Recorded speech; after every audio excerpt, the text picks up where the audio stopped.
Hello everyone. So today we are going to start the fundamental unit of life का part 4.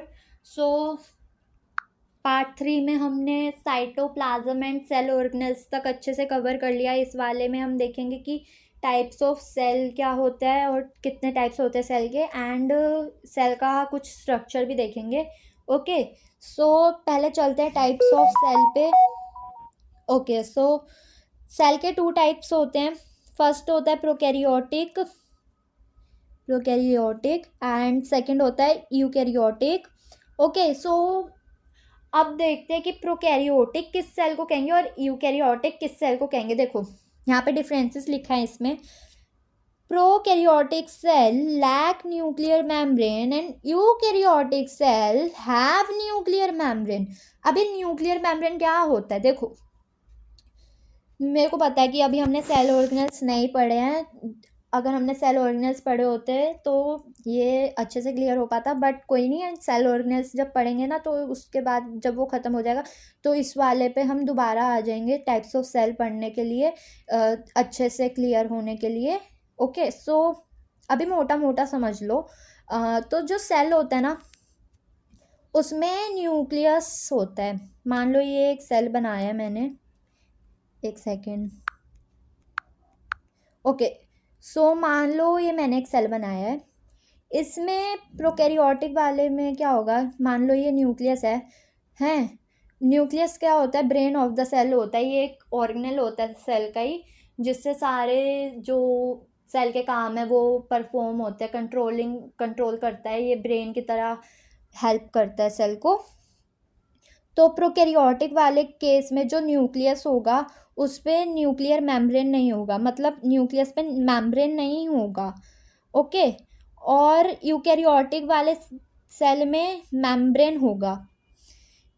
आ गया ना समझ कि जब सेल में जो न्यूक्लियस होगा, जो कि एक ऑर्गेनेल है, उसमें न्यूक्लियर मेम्ब्रेन नहीं होगा प्रोकैरियोटिक वाले में, और यूकैरियोटिक वाले में न्यूक्लियर मेम्ब्रेन होगा. ओके, सो अभी सेकंड पे चलते हैं, सेकंड डिफरेंस पे. ये प्रोकैरियोटिक सेल सिंगल क्रोमोसोम होते हैं और यूकैरियोटिक मल्टी क्रोमोसोम्स होते हैं. And prokaryotic always a sexual reproduction. तो प्रोकैरियोटिक सेल में हमेशा ऑलवेज असेक्सुअल रिप्रोडक्शन होगा. एंड यूकैरियोटिक वाले में सेल में reproduction is both sexual and asexual. Both हो सकती है, सेक्सुअल भी हो सकता है एंड असेक्सुअल भी हो सकता है.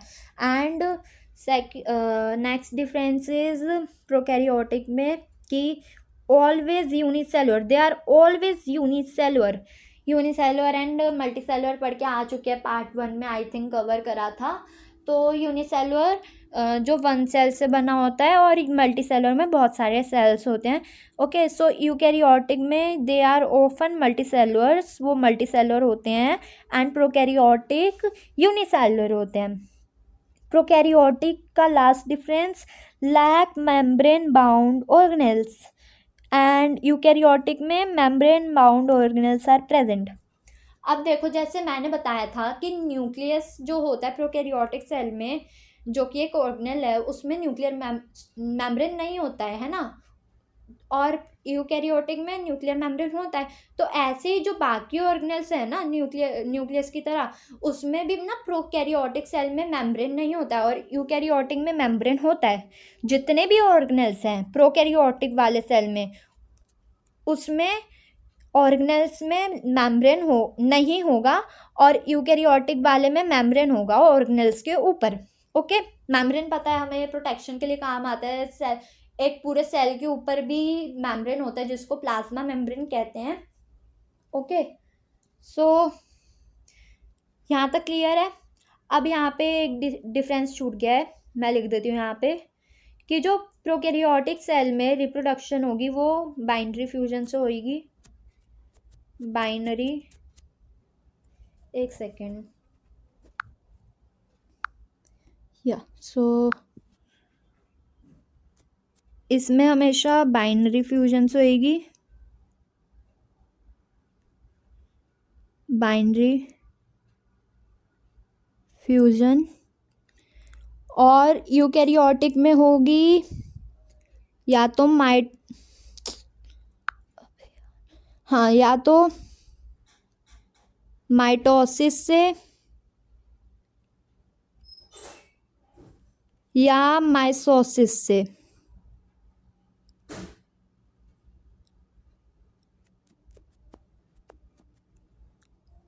मैं शायद स्पेलिंग गलत कर दी।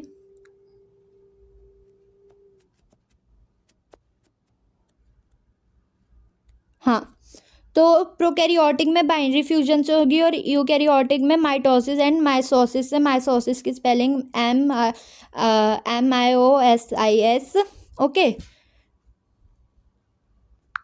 सॉरी, एक सेकेंड, यहाँ पे बार बार गलत लिख रही हूँ मैं। माइसोसिस की स्पेलिंग, माइटोसिस ध्यान में रह रहा है। माइसोसिस की स्पेलिंग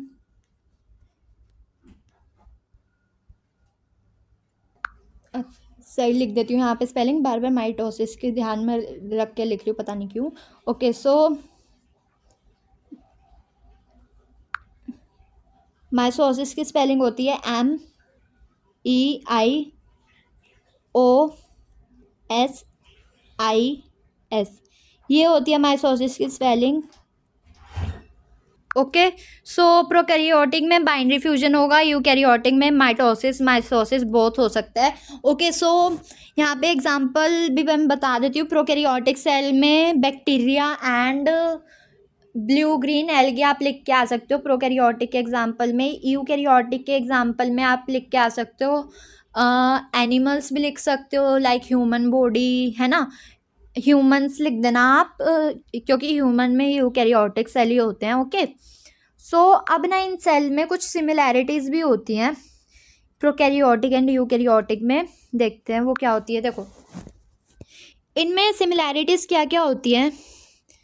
सिमिलैरिटीज़ ओके, सो मैं सिमिलैरिटीज़ बता देती हूँ। फर्स्ट सिमिलैरिटी है प्लाज्मा मेम्ब्रेन।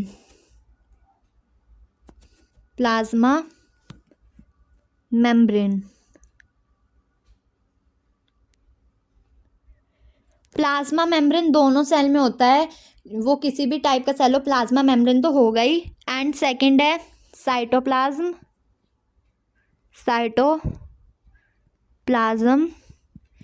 एंड थर्ड है न्यूक्लियस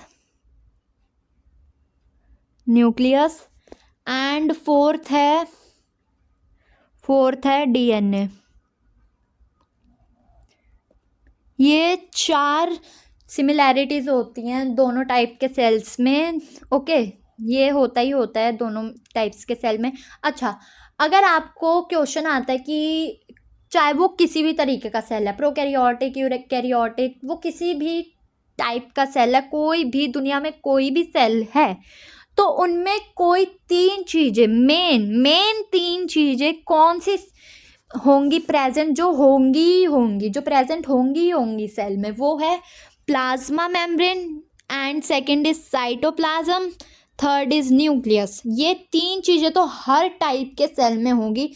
ओके, सो ये आपको लिख के आना है।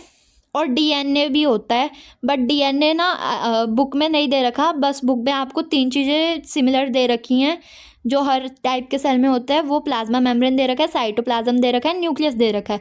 बट अगर यूकैरियोटिक एंड प्रोकैरियोटिक सेल की सिमिलैरिटीज़ पूछे तो आप DNA भी लिख के आ सकते हो। बट अगर यूकैरियोटिक प्रोकैरियोटिक ना पूछे और ऐसे पूछे कि सारे सेल्स में बताओ, तो आपको यही 3 लिख के आने हैं ये। ओके, सो अभी आगे चलते हैं। इसमें हम देखेंगे कि सेल दिखता किस तरह का है। देख लो, पहले तो इस तरीके का कुछ सेल दिखता है जो आपको स्क्रीन पर दिखाई दे रहा होगा। सो अभी हम इसमें देखेंगे कि किस किस तरीके के हमारे ऑर्गेनल्स दिखते हैं, देन उसको हम बाद में डिस्कस करेंगे अगले पार्ट्स में। ओके, सो देखो, कुछ सेल ना कुछ ऐसा सा दिखता है। पहले 1 बाय 1 करके ऑर्गेनल्स डिस्कस करते हैं। फर्स्ट ऑर्गेनल है, वो है ये, दिख रहा है ये ब्लू से कलर का, है ना। तो ये क्या है, ये है न्यूक्लियस। मैंने बताया था ना पिछली वीडियो में कि nucleus brain of the cell भी होता है। इसी से हमारे सेल में जितनी भी एक्टिविटीज़ हैं ये ही परफॉर्म करता है। जैसे हमारे में ब्रेन होता है ना, वो हमारी बॉडी में सारी एक्टिविटीज़ किस तरीके से होनी है वो देखता है। वैसे ही सेल में ये होता है न्यूक्लियस, आपको दिख रहा होगा, है ना, ये होता है ब्रेन ऑफ द न्यूक्लियस। ये एक ऑर्गेनल है, इसको हम आगे जाके डिटेल्स में पढ़ेंगे, पहले आप देख लो ये किस तरीके का दिखता है। ओके, मैं ये हटा देती हूँ ये सर्कल जो इस पे है, सो दैट आपको अच्छे से दिखाई देगा। ये है न्यूक्लियस, दिख रहा है ना, हाँ। सो ये है न्यूक्लियस, और सेकंड ऑर्गेनल है ये क्या है, ये है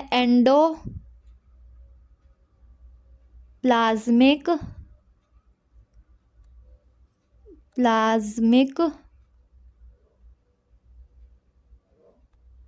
रेटिकलम।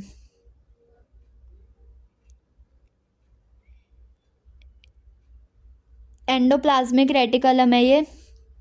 फंक्शंस हमें पता ही नहीं, आगे जाके डिस्कस करेंगे, बट अभी आप देखो कि ये सब किस किस तरीके के दिखते हैं। एंड थर्ड ऑर्गेनल है ये क्या है, ये है गोल्गी एपरेटस, गोल्गी एपरेटस, ये है गोल्गी एपरेटस। और फंक्शंस बाद में हम सब डिस्कस करेंगे इनके, बस देखो ये वाला जो है ये येलो येलो से कलर का दिख रहा होगा आपको, एक सेकेंड, या सो ये जो दिख रहा होगा ये है माइटोकॉन्ड्रिया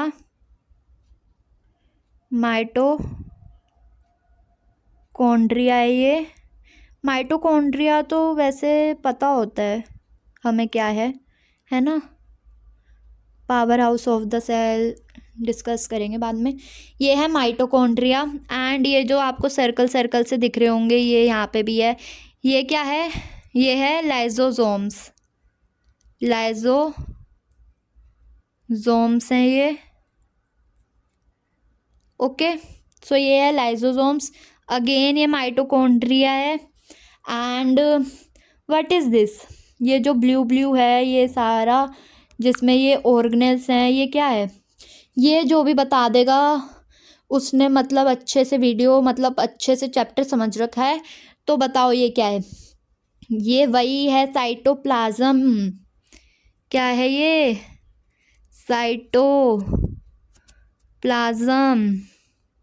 साइटोप्लाज्म है ये, पता है ना। साइटोप्लाज्म में मैंने बताया था कि साइटोप्लाज्म में ही सारे ऑर्गेनेल्स होते हैं। तो देखो ना यहाँ पे ये जो ऑर्गेनेल्स हैं जितने भी, वो सारे इस ब्लू ब्लैंक वाले पार्ट में है ना, बताया था ना। सो ये वही साइटोप्लाज्म है। ओके, सो आई होप कि ये सारे आपको ऑर्गेनेल्स पता चल गए होंगे कि ये किस किस तरीके के दिखते हैं। ओके, सो एक बार मैं अच्छे से दोबारा से एक बार रिवाइज कर बता देती हूँ, एक सेकेंड इसको रेस कर देती हूँ।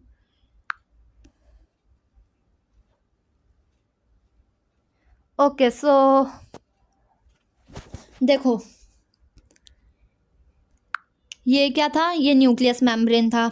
ये क्या है, ये एंडोप्लाज्मिक रेटिकलम है, ये यहाँ से लेकर यहाँ तक। ये क्या है, ये गोल्गी एपरेटस है। ये क्या है, माइटोकॉन्ड्रिया है। ये लाइजोसोम्स हैं, देन ये अगेन लाइजोसोम्स, देन ये माइटोकॉन्ड्रिया। एंड ये क्या है जिसमें ये सारे ऑर्गेनेल्स हैं, ये है साइटोप्लाज्म। देख लो कई बार डायग्राम को लेबल करना आ जाता है, जिसमें ये सारे ऑर्गेनेल्स हैं वो साइटोप्लाज्म है। ओके, ये देखो ये साइटोप्लाज्म है। ओके, सो यहाँ तक क्लियर है।